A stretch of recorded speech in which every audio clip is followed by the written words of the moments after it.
नमस्कार। भारत 2020 में लखन पाठक बात कर रहा हूँ। आपने सुना होगा आयुर्वेदिक औषधियाँ फैक्ट्री में नहीं बनती, खेतों में बनती हैं, और वही प्रक्रिया आज यहाँ पर चल रही है। हमारे ऑर्गेनिक फार्म पर आज अश्वगंधा की हार्वेस्टिंग चल रही है। उसके विषय में मैं कुछ जो ज़रूरी जानकारियाँ हैं वो आपको बताना चाह रहा हूँ कि अश्वगंधा की जो जड़ें हैं वो आपके लिए बहुत उपयोगी कैसे हों, उनमें जो आवश्यक कंटेंट हैं वो कैसे उत्पन्न होते हैं या मैक्सिमम आते हैं, उसके विषय में कुछ जानकारियां आपको बताना चाहूँगा।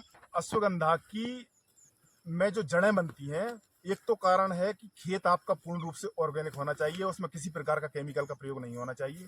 हमारे इस फार्म में पिछले कई वर्षों से किसी प्रकार के केमिकल का उपयोग नहीं किया गया है, पूर्ण रूप से जैविक है। और जैविक होने के साथ में जो इसकी ग्रोइंग की जो टेक्निक है, कृषि की जो क्रियाएं हैं, उनको अगर अच्छे तरीके से किया जाए तो इसमें एक एक्टिव कंपोनेंट होता है बिथेनोलाइट, जो कि 0.2% से 0.4% के बीच में होना जरूरी है। मैक्सिमम 0.4 आता है। और इस समय यदि देखा जाए तो हमारी इस तरह की जो जड़ें हैं, ये जो इस तरीके से जो चट से टूट रही हैं, इनकी यदि लैब टेस्टिंग करवाई जाएगी तो 0.3 से 0.4 के बीच में डेफिनेट आएगा, क्योंकि हमने कई बार इसकी टेस्टिंग करवाई है और ये लेवल इसमें आता है बिथेनोलाइट का। और कुछ जड़ें इस तरह की बनती हैं, इन जड़ों में पाउडर ना बन के रेसे बनते हैं, जो कि टूटते नहीं हैं और थोड़ी सी पिचक जाती हैं। इसका मतलब इसमें सही जो पाउडर है या बिथेनोलाइट का जो परसेंटेज है वो इसमें नहीं आया है। तो खेती की क्रियाओं में जो मुख्य रूप से ध्यान देने वाली बात यह है कि इसकी जो सोइंग का टाइम है, बोनी का जो समय है, वो सितंबर का महीना होना चाहिए। यदि आप पहले बोनी करते हैं यानी जून जुलाई या अगस्त में करते हैं तो भी पौधे की वेजिटेटिव ग्रोथ ज़्यादा हो जाती है, जड़ में इस तरह के ब्रांचिंग हो जाती है और रेसे बन जाते हैं। तो जो मेन जो इंग्रेडिएंट है इसमें, जो क्षारा वेलक्लाइड है, बिथेनोलाइट, वैसे 13 प्रकार के होते हैं लेकिन जो मेनली जो होता है वो बिथेनोलाइट ही है। तो उसका परसेंटेज डाउन चला जाता है, और जो जिस उद्देश्य से आप अश्वगंधा को खाते हैं, उसका उपयोग करते हैं, वो आपके उस उद्देश्य में खरा नहीं उतरता है।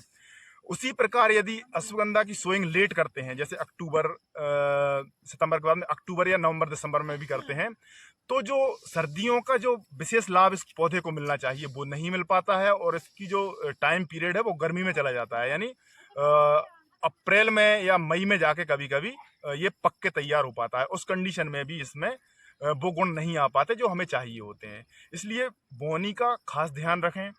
इस पौधे में ये भी ध्यान रखना होता है कि ज़्यादा खाद और ज़्यादा पानी, भले ही चाहे वो जैविक खाद हो या पानी भी आपका जैविक हो, वो भी ज़्यादा मात्रा में नहीं देना होता है, ताकि उसकी वेजिटेटिव ग्रोथ यानी जो वानस्पतिक वृद्धि है वो ज़्यादा हो, यानी सीमित रहे, पौधा कंट्रोल में रहे, तब उसमें मुख्य जो गुण हैं वो आ पाते हैं। दूसरी एक और बात है कि इसको जो उखाड़ने का टाइम है वो भी 150 दिन के अंदर यानी 4-5 महीने के अंदर इसको उखाड़ना होता है। अन्यथा इसमें वही कंडीशन आती है, इसमें रेसे बनने लगते हैं और जो गुण आपको चाहिए होते हैं उनमें फिर धीरे धीरे कमी आने लगती है। तो इस तरह की छोटी छोटी चीज़ें हैं। यदि सही तरीके का अश्वगंधा आपने उगाया है तो वो आपको सही जो उद्देश्य हैं, जो शास्त्रों में लिखे हुए हैं या जो भी एडवर्टाइजमेंट में आपने देखे हैं, वो गुण आपको 100% मिलेंगे। और यदि वो सही तरीके से उगाया ही नहीं गया तो उसमें वो गुण नहीं आएंगे और आपको वो नहीं देगा। तो ये निर्णय आपको करना है कि आप जो अश्वगंधा यूज कर रहे हैं वो कहाँ से प्राप्त हुआ है, उसमें वो गुण हैं भी या नहीं जो आप जिनसे अपेक्षा रखते हैं।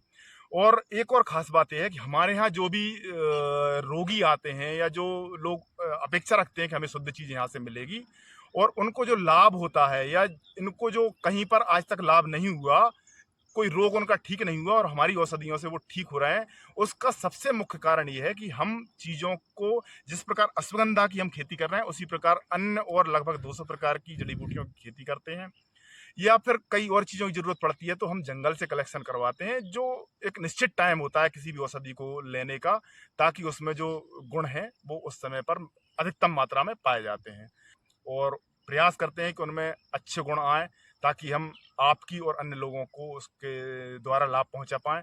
इसी के साथ इस वीडियो को पूर्ण करते हैं। नमस्कार।